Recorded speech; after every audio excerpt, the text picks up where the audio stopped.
George Osborne has told Conservatives to extend our hand to people who feel completely abandoned by Labour's new leadership. In his conference speech in Manchester, the Chancellor said the Tories had created a new centre ground and were the true party of Labour. He also said councils in England would be able to set and keep hold of their share of £26 billion in business rates. Former Labour Minister Lord Adonis is to lead a new infrastructure body. BBC assistant political editor Norman Smith said Mr Osborne's speech went way beyond a conventional Chancellor's address and appeared focused on the next prize, succeeding David Cameron as Conservative Party leader. Among key conference developments, plans to sell shares worth £2 billion in Lloyds Bank were announced by the Chancellor. The shares will be sold to private investors next spring. The business rates shake-up was, Mr Osborne said, the biggest transfer of power to local government in living memory. 89 local authority pension funds in England and Wales are to be combined into 6 regional funds to encourage them to invest in major infrastructure projects.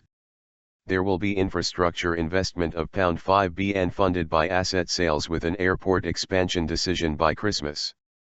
Health Secretary Jeremy Hunt says the government is right to press ahead with cuts to tax credits, saying they send a cultural signal the UK must become as hard-working as China. Follow live reaction and coverage of the Conservative Party conference. Mr Osborne said while he had grown up in London, he had been changed by representing a constituency near Manchester and convinced of the need to increase investment in the north of England. The Conservatives needed to understand the reservations of people who did not back them at the election, he said. So to these working people who have been completely abandoned by a party heading off to the fringes of the left, let us all here today extend our hand. Do you know what the supporters of the new Labour leadership now call anyone who believes in strong national defence, a market economy, and the country living within its means? They call them Tories.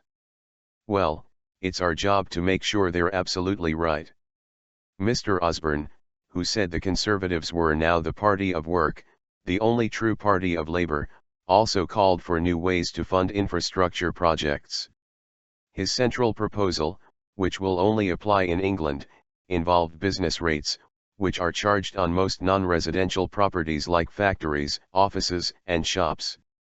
They are currently set by central government, collected by councils and then redistributed by Whitehall across the country. Mr Osborne said this merry-go-round would be ended, with local authorities retaining the proceeds locally and able to cut rates. Areas with elected mayors will have an additional power to raise money by increasing rates, he said. Scotland, Wales, and Northern Ireland have their own business rate systems. The Local Government Association said the reforms were great news. Chairman Gary Porter said, with greater local control, councils will have flexibility to reduce business rates for the types of shops and businesses that residents want in their high streets and neighbourhoods. Shadow Chancellor John McDonnell said Labour would look at the detail of Mr Osborne's business rates proposals, but warned safeguards were needed so poorer areas of the country do not lose out on vital revenue. In his speech, Mr Osborne also acknowledged Labour's role in proposing a National Infrastructure Commission, saying he was delighted Lord Adonis, policy chief in Tony Blair's government before becoming Transport Secretary under Gordon Brown, had agreed to lead it. Lord Adonis has resigned the Labour whip and will sit as a crossbencher in the Lords as he takes on his new role. Earlier the Chancellor also defended the government's changes to tax credits, after some Conservatives called for a rethink. Critics include senior backbencher David Davis, who compared them to the poll tax, and ex-Minister David Willetts, who likened the changes to Labour's abolition of the 10p tax band in 2007. Mr Osborne said a typical family on the minimum wage would be better off, with the changes offset by the new national living wage. Big improvements. And he insisted other European leaders were not too preoccupied by the migrant crisis to consider the UK's demands for EU reform ahead of its membership referendum.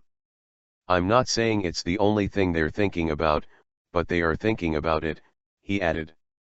Lord Adonis, a Social Democrat councillor and Liberal Democrat election candidate before joining Labour, said, without big improvements to its transport and energy systems, Britain will grind to a halt. The Infrastructure Commission will initially focus on London's transport system, connections between cities in the north of England, and updating the energy network, funded by selling off land, buildings, and other government assets. It will start work immediately and will produce a report at the start of each 5-year Parliament containing recommendations of projects.